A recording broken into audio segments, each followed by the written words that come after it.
Ven Espíritu Santo, ven por medio de la poderosa intercesión del Inmaculado Corazón de María, tu amadísima esposa. Ven Espíritu Santo, ven por medio de la poderosa intercesión del Inmaculado Corazón de María, tu amadísima esposa. Ven Espíritu Santo, ven por medio de la poderosa intercesión del Inmaculado Corazón de María, tu amadísima esposa. Amadísimo Jesús, queremos entregarte esta charla a través de la Santísima Virgen María para suplicarte por la fe católica en todo el mundo, especialmente en aquellos lugares donde es más perseguida, donde es más atacada, donde quiere ser borrada de todo ámbito público, de todo estamento público, Señor. Quiero suplicarte que tú nos hagas unas verdaderas llamas de fuego para poder iluminar a otras personas en medio de la oscuridad en que se encuentra el mundo. Yo te suplico, Señor, nos des un corazón valiente y nos enseñes a ser llamas de esperanza para muchas personas. Santísima Virgen María, te pedimos que las palabras que se vayan a hablar en esta pequeña conferencia sean de mucha utilidad para nosotros. Que el Espíritu Santo ponga en mis labios palabras de fuego, que la semilla del Evangelio salga de mi boca, que sean flechas, saetas encendidas que atraviesen los corazones de todos los que me escuchan. Y que el corazón de cada uno de estos hermanos sea tierra fértil, donde la semilla del Evangelio dé frutos del 30, del 60 y del 100 por uno. Amén. Gloria al Padre, y al Hijo, y al Espíritu Santo. En el nombre del Padre, y del Hijo, y del Espíritu Santo. Amén. ¿Quién como Dios? Y después de Dios. Muy bien. ¿Saben ustedes que este evento lo hemos organizado precisamente con la intención de fortalecer nuestros principios cristianos, católicos? Mi nombre es Wilson Tamayo, pertenezco al movimiento Lazos de Amor Mariano, para las personas que no son muy conocedoras del movimiento, una asociación privada de fieles de la Iglesia Católica, erigida aquí en la Arquidiócesis de Medellín. En 1999 fuimos fundados y la aprobación la recibimos en 2009, 10 años después. Y en medio del trabajo apostólico del movimiento, hemos venido haciendo siempre un proceso como de reencontrar nuestra fe cristiana, como de reencontrar nuestros principios de infancia. Porque es que nosotros fuimos bautizados, pero luego, después del bautismo, un bautismo que quizá hicimos por tradición, porque era común que en nuestras familias se bautizaran a las personas, dejamos de crecer en la fe. De niños íbamos a la Eucaristía un poco obligados, ni nos explicaban bien qué era la misa. En el colegio nos obligaron en ocasiones a confirmarnos, pero llegó un momento donde tuvimos algún criterio, en el momento de la adolescencia, cuando empieza la juventud, y de repente optamos muchos de nosotros por no seguir el camino del Señor. Optamos muchos de nosotros por más bien seguir caminos diversos. Yo recuerdo que mi mamá me mandaba a misa todos los domingos, obligatoriamente. Era una obligación sin la cual no recibía yo lo que llamábamos el dominguero, la ración dominical, el dinerito de cada 8 días para uno salir a comer un helado con los amigos o con las amigas o con la novia o con las novias. Era así. Entonces, si es que tú no ibas a misa, no tenías platica. Entonces uno muchas veces iba a misa por eso, pero uno ni siquiera entendía el valor de la Eucaristía. El padre Lorin cuenta que él da conferencias en todo el mundo, en ese español vehemente, en ese español radical que él habla, pasa dando conferencias. Y un medio secular, pagano, medio ateo de España, que no es raro encontrar medios así en España, le ha invitado a una entrevista al padre Lorin. Y el padre Lorin ahí va a la entrevista y tremenda sorpresa cuando se da cuenta que en la entrevista habían cogido charlas de él, frases sacadas de contexto. Y esas frases sacadas de contexto las mostraban. Y luego le decían al padre, Padre Lorin, ¿qué significa eso? ¿Qué significa eso? Y entonces dicen que mostraron un video donde él decía en EWTN que si le pusieran a escoger a él entre celebrar una misa y 1 millón de euros, él se quedaría con la misa. Y entonces quitaron el video y le dijeron, padre, eso que está diciendo usted es ridículo. Ridículo, ¿usted cómo se le ocurre decir eso? Y dice el padre Lorin en broma que me aproveché y le di 4 guarapazos bien dados. Dice el padre, 4 guarapazos bien dados. Y quisieron hacerme el ridículo, esos de negro corazón, decía el padre. Y toda España se dio cuenta del valor de la misa. Toda España se dio cuenta del valor de la misa. Y dijo otra vez allá, y lo sostengo. Si es que me dieran 1 millón de euros a cambio de no celebrar una misa, prefiero celebrar la misa. Porque conozco el valor de la misa. Y le decía a ella, usted no sabe, usted es ignorante. Ignorante, usted no sabe qué es la misa. Y como es ignorante, usted no me entiende. Pero yo que entiendo el valor de la misa, y retoma a Rollo Marín, Antonio Rollo Marín, un teólogo, uno de los más grandes teólogos españoles, dice que una sola misa glorifica más a Dios que la gloria que le dan todos los ángeles, todos los santos juntos, incluida la Santísima Virgen María, a Dios durante toda la eternidad. Una sola misa. Y dice el padre Lorin, aproveché y les dije eso. Y se quedaron callados. Les tapé la boca. Dice Lorin, les tapé la boca. Uno no conocía eso de niño. A uno nadie le dijo eso. Para uno la misa era un rito sin sentido. Uno iba simplemente a escuchar un padrecito, uno no entendía. Uno comulgaba sin saber ni siquiera lo que comulgaba. Yo recuerdo que yo me arrodillaba porque era común que todo el mundo se arrodillara después de comulgar, pero no sé ni qué hacía. Me arrodillaba a nada, era como parte del rito. Es más, le voy a contar una infidencia, que quede entre nosotros 1000. Yo veía que después de comulgar, las señoras hacían así.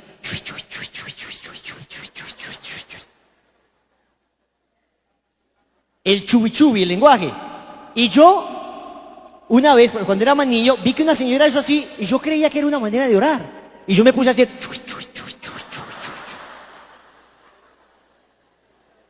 Claro, ellas decían alguna palabra, Jesús, María, José, Jesús, y se le sonaba...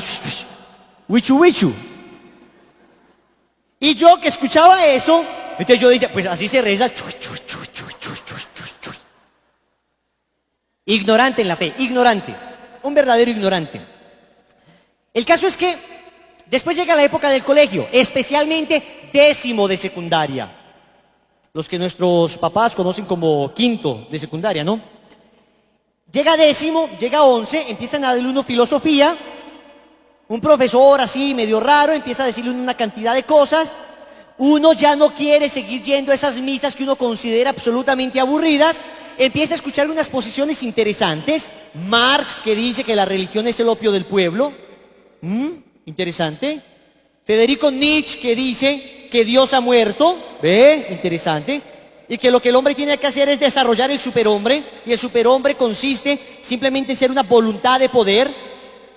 Simplemente hacer lo que yo quiera. Mi voluntad es lo que importa. Y como la voluntad es lo único poderoso, la fuerza de voluntad es lo único que importa, no necesito ningún Dios. Y para ser un superhombre tienes que quitarte esos mitos. Estudias a Feuerbach, que te dice que sencillamente Dios no creó al hombre, sino que el hombre creó a Dios. Dios es la proyección de las necesidades del hombre. Y tú empiezas a escuchar todo eso. Y ustedes saben que uno, a los 15 años, en 10º de secundaria, uno se cree la vaca que da cumis en el potrero. Uno cree que por cada parte de la ubre da un yogur distinto. Melocotón, fresa, mora, ajá. Uno piensa que no necesita de nada y de nadie. Uno cree que es el mejor y que nadie puede explicarle a uno. Y además, si te dices ateo, te sientes interesante. Eres tremendamente interesante. Te sales de lo común. Y todo el mundo está hablando, entonces tú, por ser original, ni siquiera por mala intención, por desconocimiento, pero por ser original, uno empieza a negar a Dios. Y luego cuando empieza uno ya a sentir ciertas inclinaciones más fuertes hacia el pecado, y siento que la iglesia me dice, no adulteres, no forniques. La pornografía es intrínsecamente mala porque hace que una mujer sea un objeto de tu placer, porque coge a la mujer y la cosifica, acaba con su dignidad. A uno no le importa eso, uno simplemente se deja llevar por ese instinto. Paradójicamente, uno que cree que es muy racional, uno en 10º y en 11 que cree que es supremamente inteligente, supremamente racional, por fin vamos a liberar al mundo de tanta basura intelectual, de tanta basura de mitos religiosos. Paradójicamente, ese mismo que se cree tan inteligente, se animaliza. Su razón no es capaz de controlar sus propios instintos. Sus instintos empiezan a dominarle. Empieza a consumir drogas, empieza a consumir tabaco, empieza a consumir licor. En algún momento se da cuenta que esto le hace daño, pero no es capaz de salir de allí. La superrazón dominado por el superinstinto. Y esta pobre persona termina alejándose de Dios. Bueno, inicialmente alejándose de la iglesia. Ustedes han escuchado personas que dicen, yo creo en Dios, pero no en la iglesia. Levante la mano el que ha escuchado alguna vez esa expresión. Ahora, levante la mano el que la ha dicho alguna vez. Antes, pues, yo la decía. A ver, levántela. Quiero ver esas axilas, por favor. Eso, muy bien. Lo hemos dicho en muchas ocasiones. Inicialmente, primer paso. Creo en Dios, en Jesús, en Chuchito Lindo, en la monita María Auxiliadora, pero no creo en los curas y en la iglesia. ¿Ok? Primer paso hacia el ateísmo. Segundo paso. De todas maneras, tú te das cuenta que Jesús, que nuestro Señor, es tremendamente exigente en el Evangelio. Y cuando tú lees la Biblia y encuentras allá en el Evangelio de San Mateo, en el capítulo 5, que Jesús dice, todo aquel que mire a una mujer y la desee, ha cometido adulterio con ella en su corazón. El que no deja padre y madre por mí no es digno de mí. Mi carne es verdadera comida, mi sangre es verdadera bebida. Significa, sorpresa, ¿no? ¿Queda claro? Entonces, y encuentras otro pasaje que dice, si tu mano te hace pecar, córtatela. Si tu pie te hace pecar, sácatelo. Si tu ojo te hace pecar, quítatelo. Entonces tú ya no solamente retrocediste un paso, no queriendo la iglesia, ahora retrocedes otro paso. Ya no hablamos de Jesús, hablemos simplemente de Dios, de un Dios cualquiera. Y te van a decir esta falacia, esta mentira repetida 1 y 1000 veces, que se escucha por ahí en el argot popular, que todos los dioses de todas las religiones son los mismos, que todas las religiones llevan al mismo Dios, que no importa si tú eres islámico o musulmán, que no importa si tú eres taoísta, sintoísta, budista, hinduista o cristiano. Lo importante es que creas en un Dios superior, en un ser superior, y basta. Te han quitado la iglesia, te han quitado a Jesucristo, ahora solamente te queda un Dios difuso y contradictorio. Es que si esto fuera cierto, si es verdad que cualquier Dios es lo mismo, entonces Dios no puede existir. ¿Cómo se va a contradecir él mismo? ¿Cómo cualquier Dios que existe según ellos, y en definitiva todos es el mismo, cómo este Dios va a decir al budismo, al hinduismo, que tú reencarnas, que tu alma transmigra a otro cuerpo, que una vez tú mueres, tu alma se reencarna en otro cuerpo? Y luego el mismo Dios nos va a decir a los cristianos que no, tú no reencarnas, tú resucitas. Te separas de tu cuerpo, tu alma se separa de tu cuerpo y el día del juicio final resucita ese mismo cuerpo. ¿Cómo Dios te va a enseñar un camino y luego el mismo Dios se va a contradecir? Si es que todos los dioses son lo mismo. Y a la larga, aquel que dice que cualquier Dios es lo mismo y que yo creo por lo menos en algo que existe, termina diciendo, no, ya no creo ni siquiera en un ser superior. Todo lo que vemos, todo lo que sentimos, todo lo que existe es simplemente voluntad del hombre. Te han quitado la iglesia, te han quitado a Jesús, te han quitado a tu Dios. Y ahora tú mismo te eriges, te proclamas Dios. Tu razón se convierte en Dios. Alguien muy sabio decía, no existen ateos. No existen ateos, existen idólatras. Porque el que no adora al Dios verdadero terminará adorando cualquier cosa. Terminará adorando cualquier ídolo. Terminará adorando a su propia razón. Terminará adorando a su filósofo. Por ahí encontré una vez en un tablero de la universidad un letrero que decía, Dios ha muerto. Atentamente, Federico Nietzsche, o Nietzsche le llaman algunos. Ah, sí, siglo XIX. Y debajo decía, el que murió fue Nietzsche. Atentamente, Dios hoy. Termina uno mismo proclamándose Dios. Y hay personas que te andan diciendo, mira, yo solamente creo en lo que se pueda demostrar. Ajá, tú solamente crees en lo que se pueda demostrar. Oye, discúlpame, tú andas con un laboratorio en tu bolsillo para saber si la carne que comiste ayer en ese restaurante era en verdad carne de res. ¿Qué tal si era carne de rata? Digo, ¿lo demostraste? ¿Cogiste un laboratorio pequeñito, analizaste una muestra atómica de aquella carne a ver si la composición atómica era verdaderamente una composición de carne de res? ¿Verdad que no? Ah, pero es que sabía a res. ¿Y tú sabes a qué sabe la rata? ¿Y tú sabes a qué sabe la rata? Sí, yo he estado en el estadio. No me refiero a eso. No me refiero a eso. ¿Quién como Dios? Hay 1.000 millones de cosas, y perdone si exagero un poco, pero creo que a la larga no es tanta exageración, que no podemos demostrar. Todo el mundo vive de la fe. Todo el mundo vive de la fe. Cualquier persona vive de la fe. De la fe en otra persona por lo menos. Tú no puedes estar demostrando cada cosa que te sucede. Tú tienes que estar confiando en aquello que te dicen. Tú no puedes estar demostrando cada ley matemática, cada ley filosófica, cada ley biológica. Tú no puedes estar demostrando ni siquiera las cosas cotidianas. Es más, te aseguro que no has hecho la demostración de que en verdad eres hijo de tu mamá. ¿Y donde no? Ah, pero es que a mí, los que conocieron a mi mamá, saben que sí. ¿Y tú cómo sabes que no mienten? Ah, las fotos. ¿Y tú cómo sabes que no es un montaje? Ah, no, pero es que la foto la tenemos hace años. ¿Y tú cómo sabes que está hace años? ¿Ya hiciste la prueba del carbono 14 a la foto? Digo, ya estoy hablando como Lorin, Dios mío. ¿Tú ya hiciste la prueba? No, tienes que tener fe, incluso en algo humano. A ver, levante la mano los que crean que la Torre Eiffel existe. Los que crean que la Torre Eiffel existe, levante la mano. Pues digo, levante la mano en serio. Como si se hubieran echado desodorante, pues, hombre.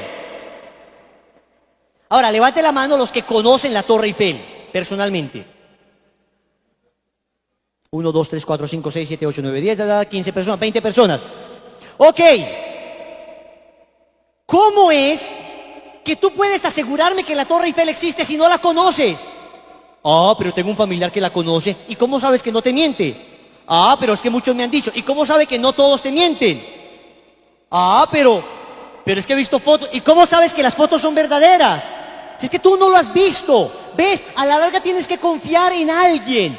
Wilson, pero yo eso podría demostrarlo. Yo podría ir a París y demostrar con mis propios ojos que sí existe. Exacto. ¿Pero vas a ir?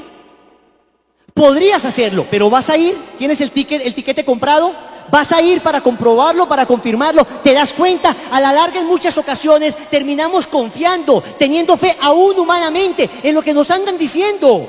Y no está mal, está muy bien. Es que tú tienes que aprender a creer y a confiar en las personas. Tú tienes que aprender a creer y a confiar en la gente. La fe es necesaria para vivir, aún la fe humana. Pero si es que es necesaria la fe humana, todavía es más necesaria la fe sobrenatural. Y cuando tú miras el cosmos, cuando tú miras el orden del universo, cuando tú contemplas que cada cosa está puesta en su sitio, que podemos pronosticar con precisión extraordinaria cambios de climas, podemos precisar cambios lunares, de fases lunares, podemos precisar en qué momento estará la luna en aquel lugar, porque el mundo es regido por leyes matemáticas. Cuando tú ves eso, tú necesariamente tienes que pensar en alguien inteligente detrás que lo hizo. Necesariamente. El cosmos nos enseña que Dios existe. Nadie, ningún ateo, ningún científico, por ateo que se proclame, ha podido explicar de dónde procede todo. Te dirán a lo mucho del Big Bang. Bueno, ¿y quién hizo el Big Bang? Bueno, ¿y de dónde procede el Big Bang? No, la materia es eterna. Falso, falso. Nadie ha podido demostrar que la materia sea eterna, ni filosófica ni científicamente. Luego tú, cuando ves el universo, tienes que pensar que hubo un ser inteligente que ordenó todo. El padre Jorge Loring, y hablo de estos temas porque estos temas están consignados en el libro del padre Loring, en su libro Para Salvarte. Es un tema especial para ateos, para incrédulos. Cuando tú miras el cosmos, te das cuenta que hay un orden. Y allí donde hay orden, hubo una inteligencia que ordenó. Le escuché al padre Loring un ejemplo buenísimo. Dice el padre Loring que si tú naufragas y llegas a una isla desierta y encuentras una cabaña, no tienes que ser un genio para suponer que esa cabaña, palos incrustados en la arena, puerta giratoria, techo, ventanitas, no tienes que ser un genio para saber que esa cabaña la hizo alguien inteligente, alguien que puso las cosas allí. Nadie va a decir que simplemente cayeron los palos de los árboles y ¡pa! Se organizaron así.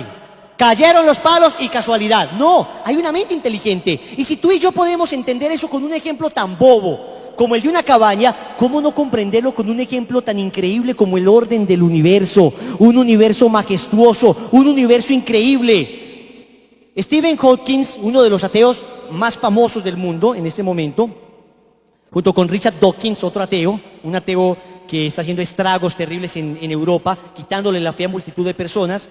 Pero Stephen Hawking ha dicho que hay manera de explicar el origen del universo sin Dios. Todos los científicos se han reído en la cara de él. Bueno, no sin Dios, dice él, sin alguien que ordene. Ni siquiera menciona a Dios. Nadie ha podido creerle su teoría, que además es una teoría, pero no tiene cómo demostrarlo. Son puras hipótesis. ¿Qué te quiero decir al final, mi querido amigo? Que el ateísmo no es un problema de la razón. No es que la razón te hizo ateo. El ateísmo es un problema de la voluntad. Es que tú quisiste ser ateo. Porque lo que tú conociste, lo han conocido mejor que tú cientos de personas que fueron fervientes cristianos o fervientes creyentes. Newton, Kepler, eran fervientes creyentes, católicos. El mismo Einstein era ferviente creyente, no era católico, pero creía en un Dios. Heisenberg era creyente también, sabía que había un Dios que existía. Francis Collins, el que acaba de descubrir el genoma humano, creyente, científico. Jerome Lejeune, excepcional hombre, premio Nobel de Medicina, que descubrió la trisomía del cromosoma 21 que causa el síndrome Down, premio Nobel de Filosofía, de Medicina, perdón. Era creyente, ferviente católico. Explícame cómo es posible que estos hombres, que son más genios que tú, sean creyentes, y tú y yo, que somos menos inteligentes que ellos, nos llamemos ateos. ¿Ves? A la larga es un problema del corazón. A la larga es que es una decisión. Es que yo decido si creer o no creer. Es que Dios no me va a forzar. Dios te dio libertad. Dios te hizo libre para que decidas. Entonces tú puedes optar en creer en una hipótesis que te inventas para negar a Dios, o en creer lo que Jesucristo muerto en la cruz nos ha revelado para que creamos en Él. ¿Quién como Dios? ¿Quién como Dios? Pero después, si ya les dije que el universo nos habla del Dios que existe, les puedo asegurar que cualquier Dios no es el mismo Dios en el que creemos nosotros. La sábana santa, de la que el padre Loring nos va a hablar ahora, él es un experto, yo soy un pobre aficionado, él es una de las más grandes autoridades en el estudio de la sábana santa. Si es cierto que Dios existe y el cosmos nos lo demuestra, el orden del universo, la sábana santa nos demuestra que ese Dios que existe es el Dios revelado por Jesucristo. Porque la sábana santa nos demuestra que Jesucristo resucitó. Y no voy a meterme en el tema del Padre, de ninguna manera. El Padre es una autoridad tremenda en esto. Pero es que la imagen que está plasmada en la sábana santa está quemada en la sábana santa por la resurrección de Cristo. No hay una imagen igual en el mundo. Wilson, pero el carbono 14 demostró que la sábana santa era del siglo XVI. Ahora el padre Jorge Loring desmontará eso con 3 bofetadas. Prepárense. La sábana santa me habla de Cristo que resucitó. El Islam dice que Mahoma ha resucitado y ha subido a los cielos. Ajá, demuéstrenlo. Los cristianos decimos que Cristo resucitó y ha subido a los cielos. Ajá, demuéstrenlo. La sábana santa. La sábana santa. El cuerpo de Cristo quemado. Una imagen tridimensional. No pigmentada ni por sustancias químicas, ni por sustancias sintéticas, ni por sustancias minerales, ni por sustancias, nada. No se encuentra eso, no se encuentra el pigmento. Allí está plasmada de sangre, de la sangre de Cristo. El padre Jorge Loring nos hablará. Entonces, vamos devolviéndonos. Primero nos quitaron la fe en la iglesia, después quedamos con Cristo, nos quitaron la fe en Cristo, después quedamos con Dios, nos quitaron la fe en Dios. Ok, el universo me dice que Dios existe. La sábana santa me dice que Cristo era verdadero Dios. Y la arqueología me dice que la iglesia católica es la iglesia fundada por Jesucristo. Por misericordia del Dios del cielo, hemos tenido la oportunidad, hace un par de meses, de estar en la Basílica Vaticano, en Roma. En la Basílica Vaticano. Y pudimos orar de rodillas ante los huesos de San Pedro. San Pedro apóstol. Arqueológicamente demostrado. Irrefutablemente demostrado. Los huesos del apóstol San Pedro están justo debajo del altar mayor donde celebra el Santo Padre la misa. Allí están. Y luego nos fuimos a unos kilómetros de ahí del Vaticano, a un lugar llamado la Basílica de San Pablo Extramuros. Y allí oramos ante una urna que contiene los huesos de San Pablo, arqueológicamente demostrado. Y antes habíamos estado también por la misericordia de Dios en Venecia. ¿Conocen Venecia, las gondolitas? Y en Venecia, en la Plaza San Marcos, se llama Plaza San Marcos porque ahí está la Basílica de San Marcos, donde están enterrados los huesos de San Marcos evangelista. O sea que cuando un hermano protestante dice palabra de Dios, hablando de la lectura del Evangelio de San Marcos, entonces tiene que reconocer que ese San Marcos que está en nuestra iglesia, ese San Marcos que está en una basílica católica, es un apóstol de la iglesia católica. Es un apóstol de la iglesia católica. Y luego tú ves a Benedicto XVI y te devuelves. Juan Pablo II, Juan Pablo I, Pablo VI, Juan XXIII, Pío XII, Benedicto XV, etcétera, etcétera, etcétera, etcétera, etcétera, San Pedro. 265 papas en una línea ininterrumpida. ¿Qué otra iglesia podría hacer eso? Tenemos razones para creer, mis queridos amigos. Tenemos razones para creer y yo creo que nuestra madre iglesia se merece un fuerte aplauso en este momento.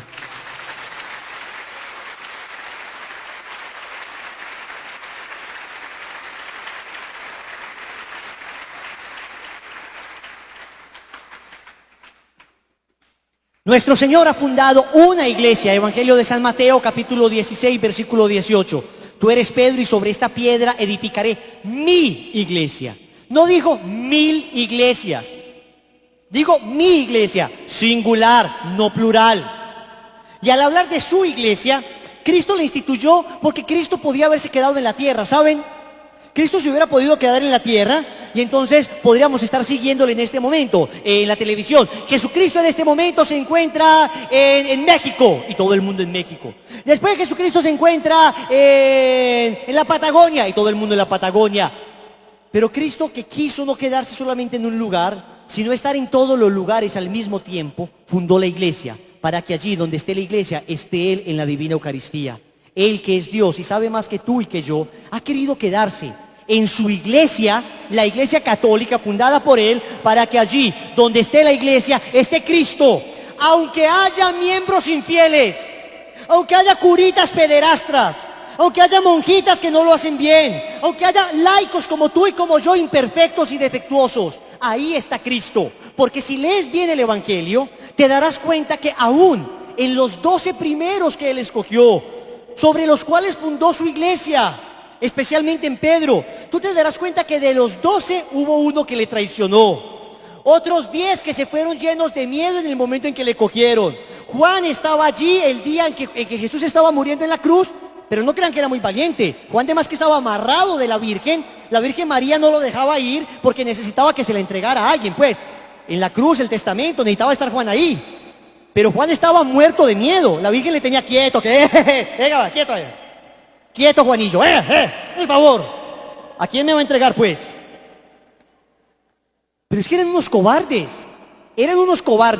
Entonces, ¿por qué te sorprende hoy que veamos la iglesia donde hay un sacerdote que no lo hace bien, donde hay una monjita que no lo hace bien, donde hay un laico que no lo hace bien? A ver, levante la mano la iglesia católica, por favor. Levante la mano. Es que ahí está la iglesia. ¿Y sabes por qué en la iglesia hay defectos? Porque tú y yo estamos, que somos defectuosos. Por eso hay defectos. Si tú y yo fuéramos más perfectos, habría menos defecto. Pero cada que tú y yo seamos iglesia, allí habrá imperfección. La iglesia católica es tan imperfecta, en el sentido de que nosotros estamos en ella, que le queda perfecta a alguien tan imperfecto como yo. ¿Quién como Dios? ¿Quién como Dios? Pero muy bien, hemos sido testigo en los últimos días, en los últimos años, de una virulenta, terrible, mordaz, cruel, repugnante persecución a la iglesia católica, especialmente a la iglesia católica en toda nuestra sociedad. Ya lo decía nuestro Señor, Evangelio de San Mateo, capítulo 5, versículo 11 y 12. Bienaventurados vosotros cuando los persigan, cuando los calumnien, cuando levanten contra ustedes toda clase de mentiras. Alégrense y muéstrense contentos, porque grande será la recompensa que recibirán en el reino de los cielos. Pues así persiguieron a los profetas que vinieron antes que vosotros. Eso lo dice el Señor. Levante la mano el que ha sido perseguido por ser católico, por vivir su fe, por ser coherente, por tratar de serlo en el trabajo, en el estudio, en la universidad, con la familia. Levante la mano al que alguna vez hayan puesto en ridículo, al que alguno de ustedes alguna vez hayan puesto en ridículo por ser católico. Mejor dicho, te voy a decir algo, querido hermano, mi querida amiga, mi querido familiar de lazos. Si todavía no te han atacado por tu fe, preocúpate. Preocúpate. Si todavía no te han dicho mojigato, cura, chupacirios, lameladrillos. Yo me acuerdo que en el colegio yo tenía una medalla gigante. Acá tengo una compañera mía del colegio, Marcelita. Se reían de mí unos muchachos y se me acercaban y me decían: Padre, la bendición. Y yo les decía: si pudiera te exorcizaba.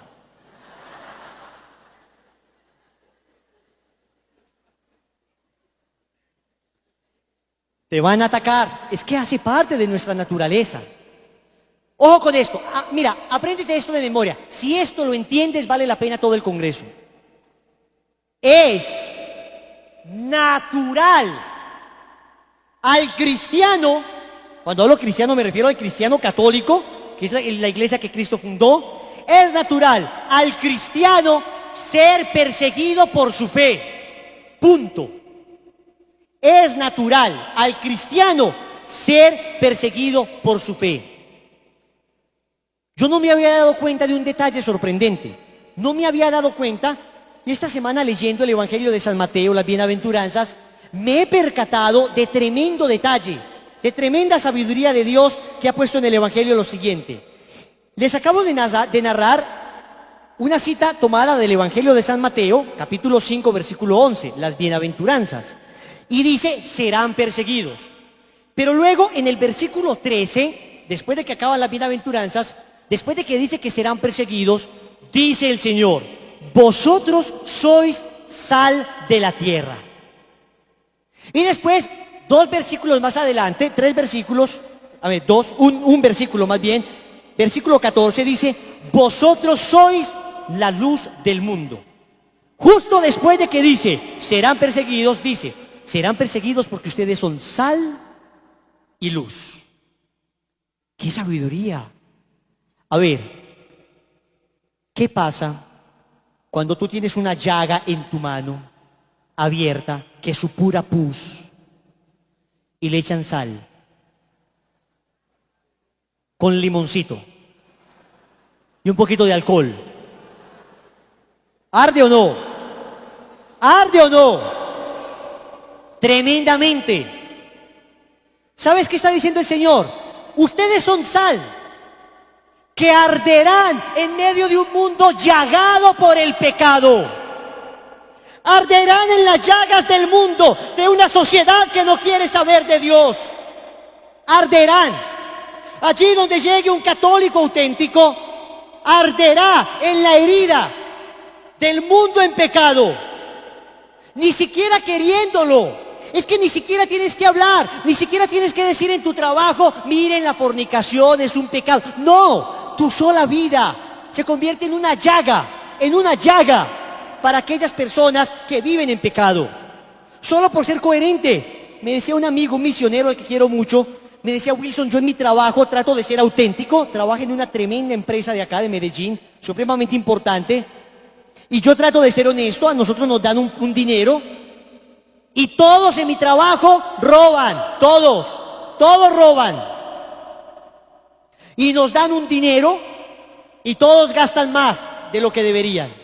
Y yo gasto solamente lo que debo, y todos en mi trabajo me odian por eso, porque mi sola conducta recta hace que ellos se den cuenta y que los patrones se den cuenta del fraude de mis compañeros de trabajo. Es que te das cuenta que el solo hecho de tu vida, el solo hecho de ser sal, hace que allí donde haya llaga, queme, arda. Por eso te atacan, por eso te van a perseguir, por eso es natural ser atacados. Y luego el Señor dice: vosotros sois luz. Luz. Experiencia de las esposas cuyos esposos madrugan a las 4 de la mañana al trabajo.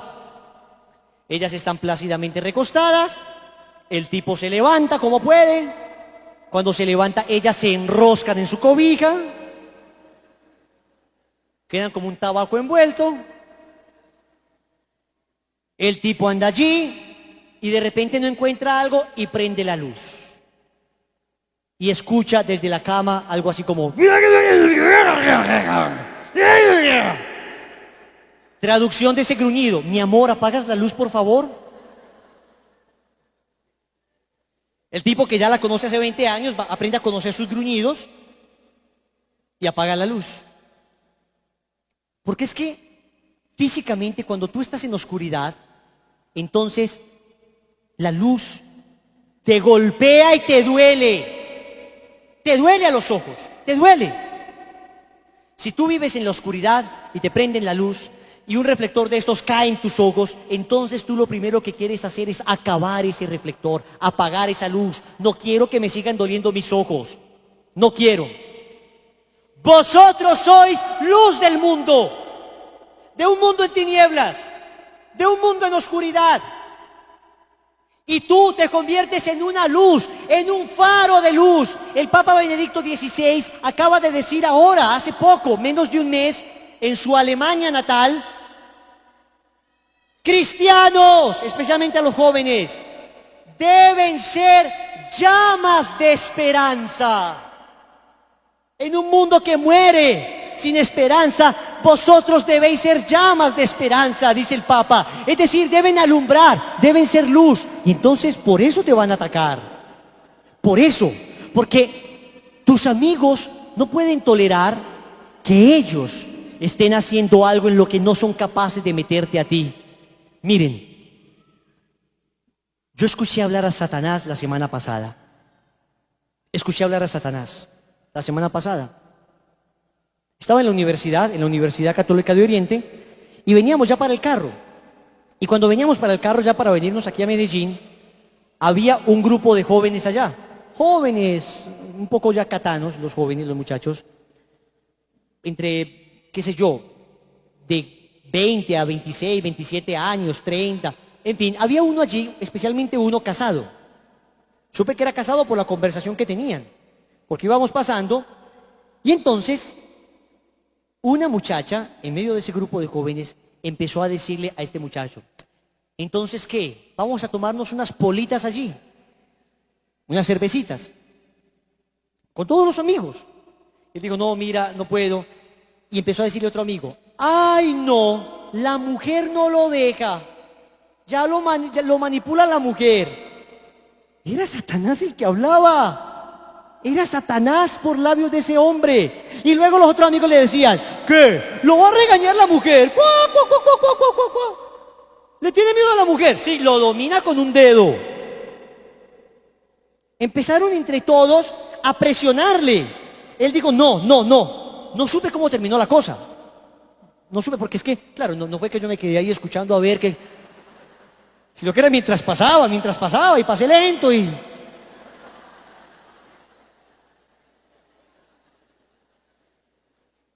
Yo al hombre lo vi muy decidido que no iba. Pero era Satanás. Perdonen que les diga esto. Era Satanás el que hablaba a través de ellos, aunque ellos no supieran. Aunque ellos no supieran. Era la tentación que hablaba por sus labios, aunque ellos no supieran. Es que el que está en pecado quiere que todos estén en pecado. Cuando tú estás lleno de maicena, tú quieres que todo el mundo esté lleno de maicena. Todo el mundo, en esas fiestas donde se echan maicena como tontos, tú quieres que todo el mundo esté lleno de maicena. ¿Por qué? Porque no puedes tolerar que alguien esté limpio. No lo puedes tolerar. Pues muy bien, ¿quién como Dios? Como no hay nadie como Dios y tú lo crees, y hay otras personas que consideran que los placeres son más grandes que Dios, entonces ellos te van a perseguir. Esta persecución que vivimos los cristianos por el solo hecho de ser cristianos, esta persecución que experimentamos nosotros por el solo hecho de amar a Jesús, está siendo vivida de una manera absolutamente radical en el Oriente Asiático. Está siendo vivida de una manera radical en países como Pakistán, Irak, Egipto, en países musulmanes, donde por ser cristiano te matan. Quiero que escuchen este dato. Un señor llamado Massimo Introvigne, un sociólogo italiano, Massimo Introvigne, representante de una organización europea que defiende los derechos de las minorías cristianas en los países musulmanes, ha dicho el 3 de junio de este año, en Budapest, un país de mucha tradición musulmana, ha dicho este señor, cada 5 minutos es asesinado un cristiano por su fe en Cristo en el mundo. Significa que al terminar esta charla de 1 hora, habrán matado a 12 hermanos nuestros por la sencilla razón de ser cristianos. A 12 hermanos. 105,000 cristianos al año son brutalmente asesinados por el solo hecho de ser cristianos.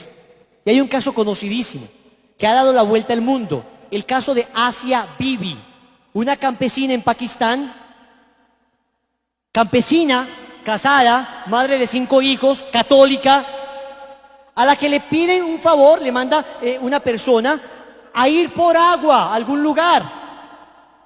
Esta mujer se va con su balde por agua y sus amigas musulmanas, campesinas también, se oponen a que esa cristiana impía vaya por agua, porque sus manos contaminarán el balde donde está el agua.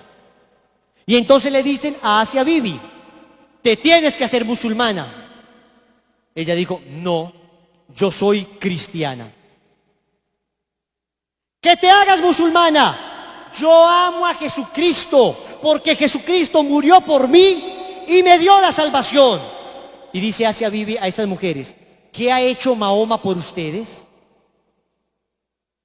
Una de estas señoras campesinas musulmanas empezó a gritar, blasfemia, blasfemia, blasfemia.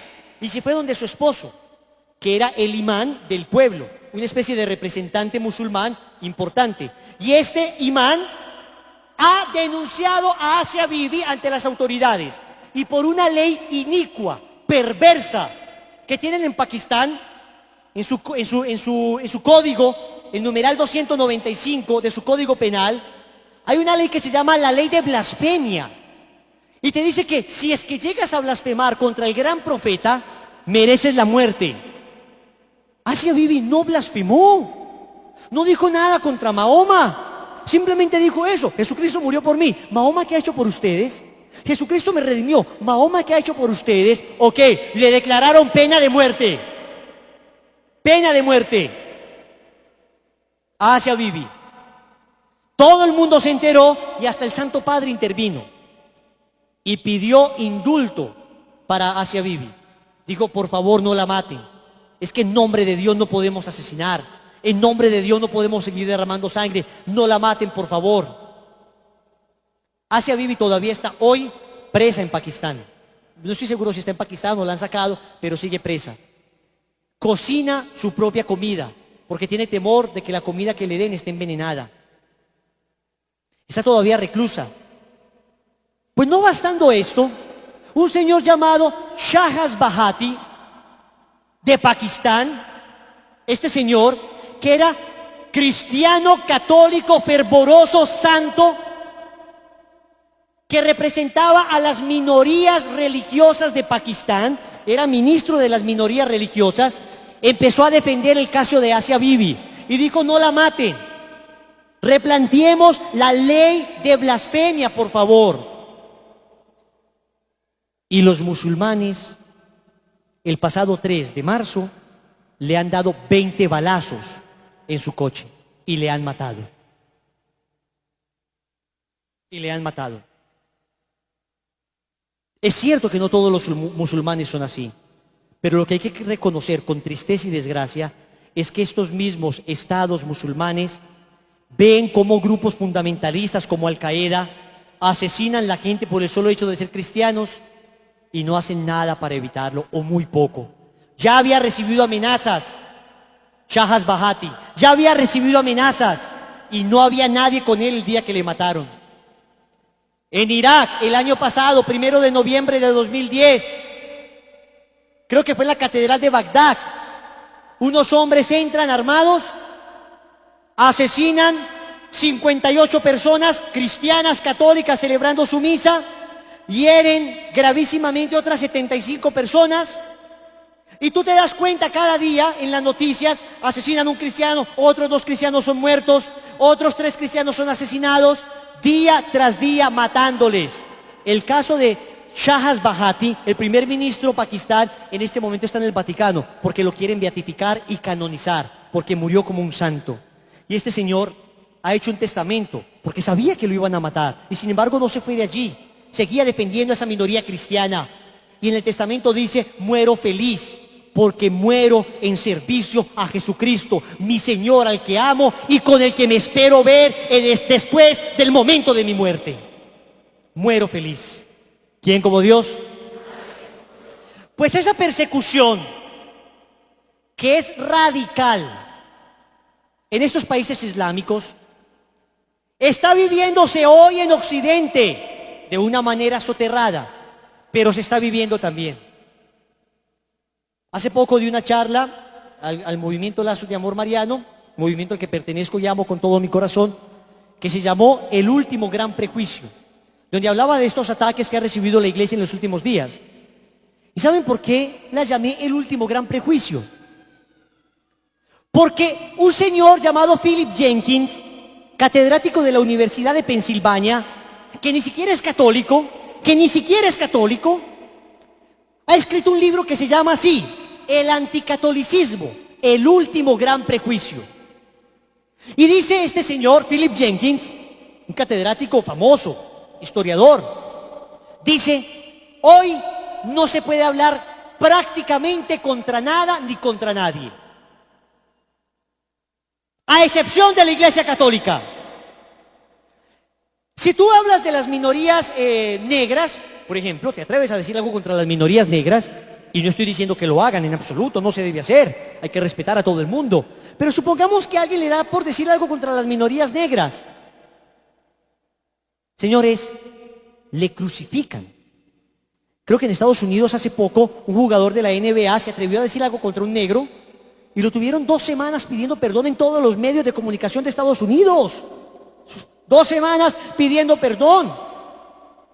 Alguien se atreve a decir algo contra un judío y la Liga Antidifamación Judía, que recibe anualmente un presupuesto de $40 millones, que tiene 29 oficinas en los Estados Unidos y que están rastreando permanentemente quién habla cualquier cosa contra los judíos, inmediatamente alguien se atreve a decir algo contra un judío y le aplasta el peso de su poderío económico. Alguien se atreve a decir algo contra un musulmán o contra Mahoma. ¿Cuándo han visto que Discovery Channel, History Channel, National Geographic o estos canales digan algo de Mahoma? ¿Saben por qué no lo hacen? Porque en 2 minutos va alguien y les vuela sus 4 paredes. Sus 4 paredes. Lo vuelan. Vaya que alguien se atreva a decir algo contra el lobby homosexual, para que todo el mundo salte encima. Al pobre Bolillo Gómez, ahí golpeó a una mujer y todo el país y todo el mundo encima de él.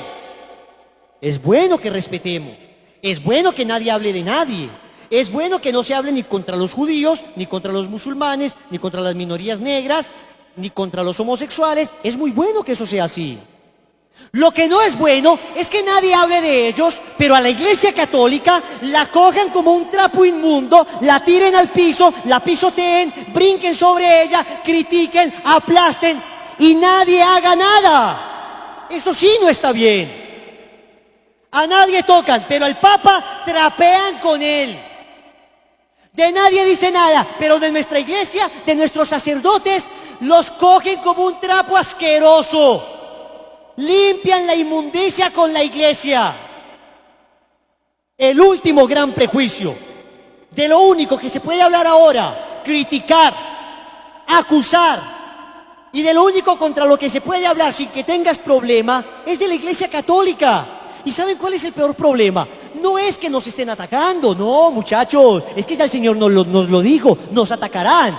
El peor problema es que tú y yo no nos estemos defendiendo.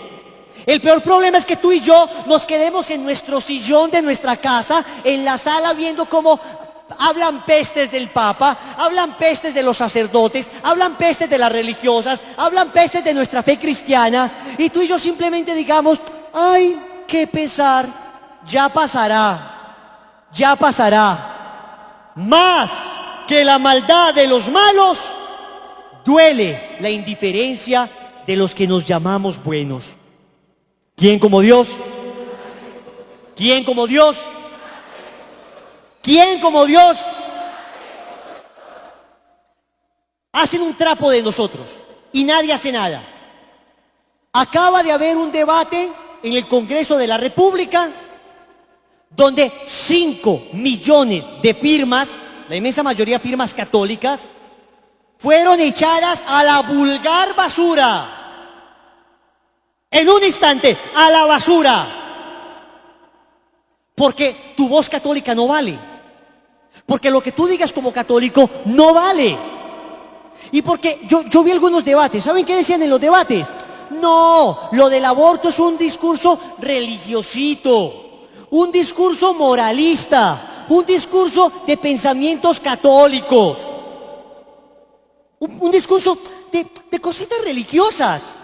Lo verdaderamente científico va por otra parte. ¿Sabes qué significa eso? Significa lo siguiente: que tú, por ser católico, que tú y yo, por ser católicos y por esforzarnos por ser verdaderos católicos, no tenemos derecho de hablar. Significa que tú y yo, por ser católicos, somos ciudadanos de segunda clase. Significa que cuando tú dices no al aborto, te van a callar la boca porque te van a decir: tú eres católico, tu problema. No vengas a imponernos tu religión a nosotros. No, no, no. Una cosa es la ciencia y otra cosa es la religión. Nos volvimos ciudadanos de segunda clase y no hemos hecho nada para reclamar nuestros derechos. No hemos hecho nada para reclamar nuestros derechos y nos cansamos. Y nosotros nos cansamos de que nos sigan estropeando de esta manera. La revista Soho saca una mujer desnuda, vestida del Sagrado Corazón de Jesús, burlándose de nuestra fe, de nuestros principios católicos, del 90% de católicos de Colombia, y nadie dice nada. Luego saca a un tipo vestido de sacerdote con una cantidad de niños desnudos y dice, dejad que los niños vengan a mí, y nadie dice nada. Hace años sacaron la última cena de mujeres desnudas y nadie dice nada. ¿Hasta cuándo, señores? ¿Cuándo vamos a decir algo? ¿Cuándo vamos a salir a decir nos cansamos? ¿Sabes qué es lo peor? Que como nadie dice nada, que como siguen destrozando nuestra fe, probablemente a ti no te vayan a poner problema. Probablemente tú y yo, que venimos a grupos de oración, que rezamos el rosario, que vamos a misa, no vamos a tener ningún problema. ¿Sabes quiénes van a tener problema? Tus hijos, tus primos, tus hermanos, tus nietos, tus sobrinos, aquellos que están a tu alrededor, aquellos que no tienen la fe firme como tú, aquellos que cuando escuchan que la Iglesia Católica es una pedófila, que la Iglesia Católica es una multimillonaria, que la Iglesia Católica es simplemente una farsa, lo que hicieron ahora algunos jóvenes que se llaman universitarios, que yo no sé qué cultura aprenderán, rayar la catedral metropolitana y que decía en la catedral, Dios bendiga este negocio. Los frágiles en la fe, los débiles, cuando leen eso, van a perder la fe. Van a perder la fe.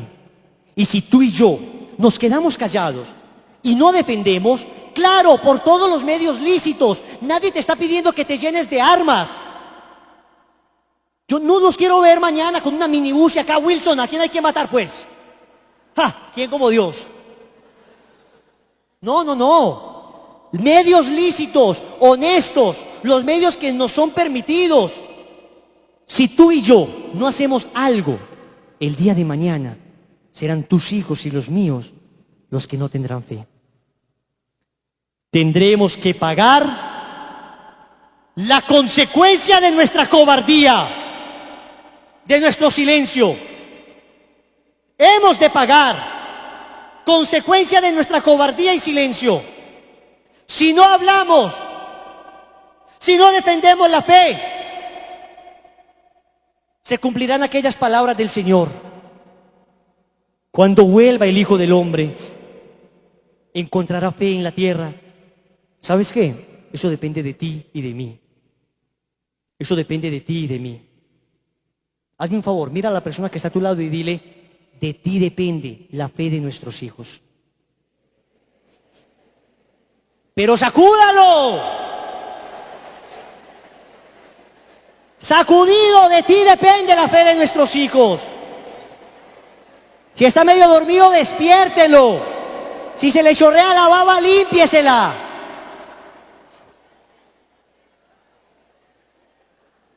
De ti depende la fe de nuestros hijos. ¿Quién como Dios? Y después de Dios,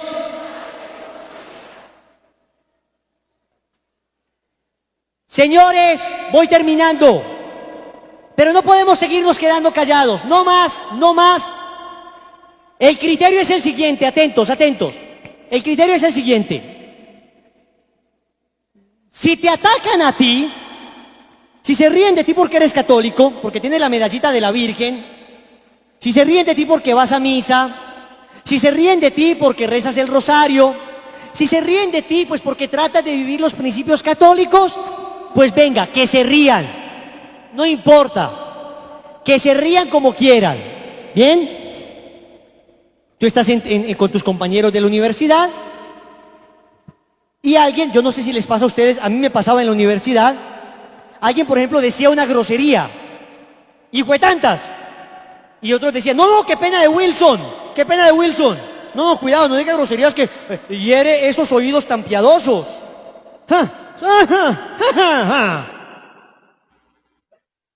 Que se rían, que se burlen, que te digan que te enloqueciste, no importa. Una cosa es que te ataquen a ti, ¿bien? No hay problema.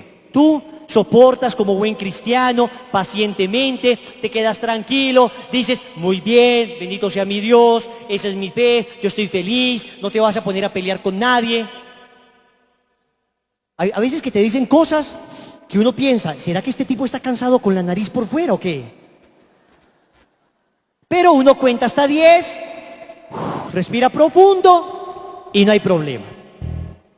Otra cosa distinta es que tú estés en el mismo grupo de amigos y uno diga, oye, ¿sabes qué? Todos en la iglesia son unos corruptos, ¿no?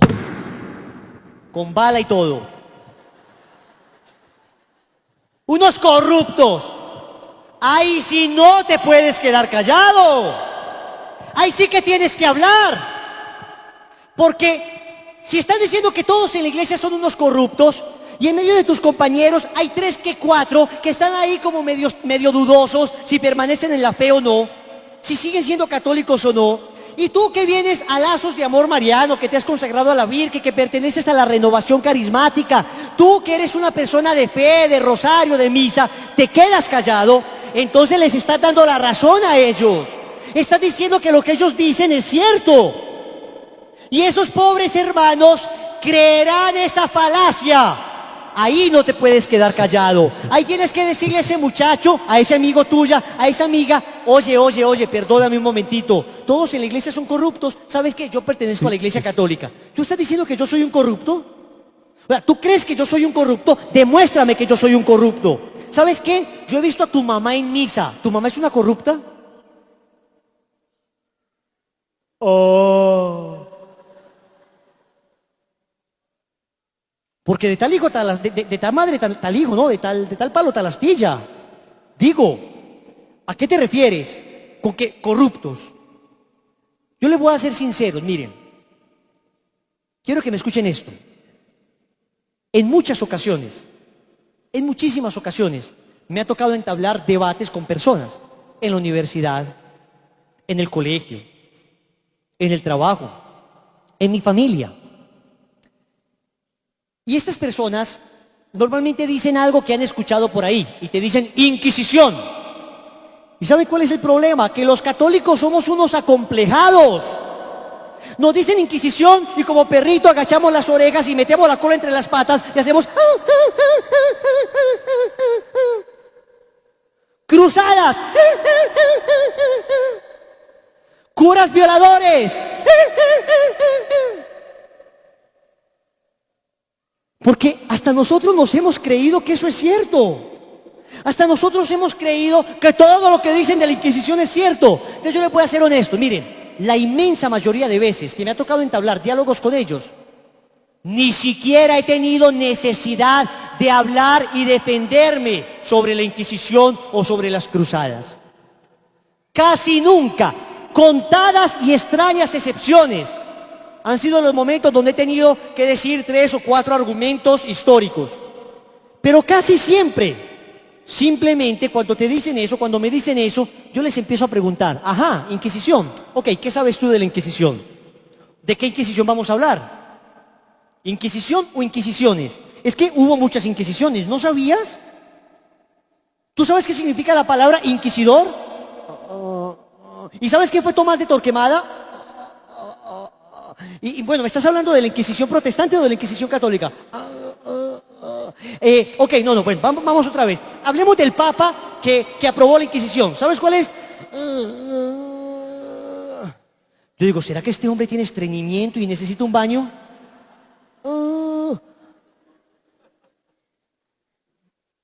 No sabe. Las cruzadas. Ah, cruzadas. Bueno, ¿de cuál cruzada vamos a hablar? ¿Cuáles fueron las cruzadas exitosas y cuáles fueron las cruzadas que fracasaron?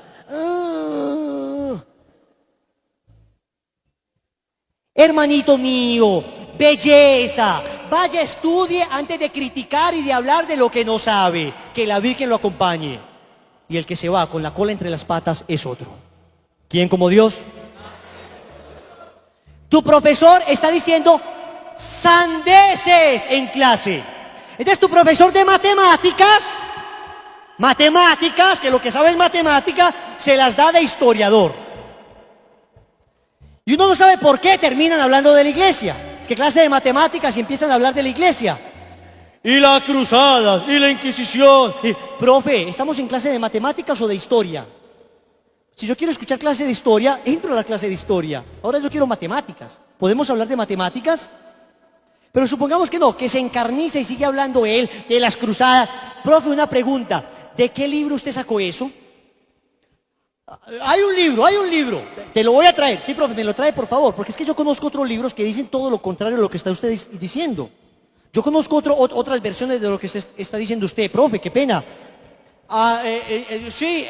No importa que él te traiga el libro el día de mañana, pero ya lo pusiste en duda, ya hablaste, ya defendiste, ya fuiste valiente, ya 2 que 3 se van a levantar también a decir, sí, profe, tiene toda la razón. ¿De qué libro sacó usted eso? Miren, les voy a contar una anécdota personal. Yo estaba en 9º semestre de Ingeniería Informática en el Politécnico Jaime Isaza Cadavid. Y estábamos viendo una materia que se llamaba, no me acuerdo qué, de la informática. Algo así, pero ni me acuerdo la materia. Y el profesor ha dicho esta bola de estiércol, esta perla de estiércol. Miren pues, la perla de estiércol es lo que dijo, no él. Ha dicho, la Iglesia Católica, qué doble moral, qué doble moral. ¿Cómo les parece que dicen no al preservativo y ellos tienen la empresa de preservativos más grande de Estados Unidos y pertenece a la Iglesia Católica? ¡Oh! ¡Qué bárbaro lo que dijo! Levanté la mano. Profe, perdón, ¿usted me podría decir el nombre de esa empresa?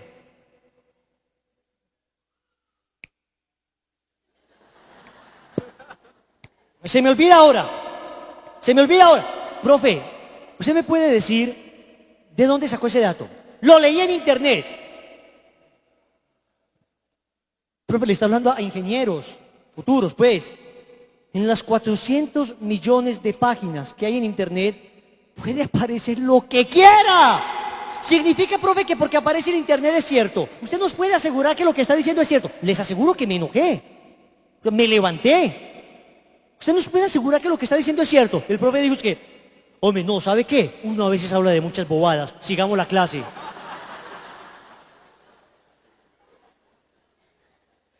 Seguro que fue así. ¿Quién como Dios? Y después de Dios, hay que hablar. No se queden callados. Defiendan. Que el Señor les prometerá que cuando estén ante el tribunal les dará el Espíritu Santo para que les ponga palabras en sus labios y sepan hacer una verdadera defensa. ¿Quién como Dios?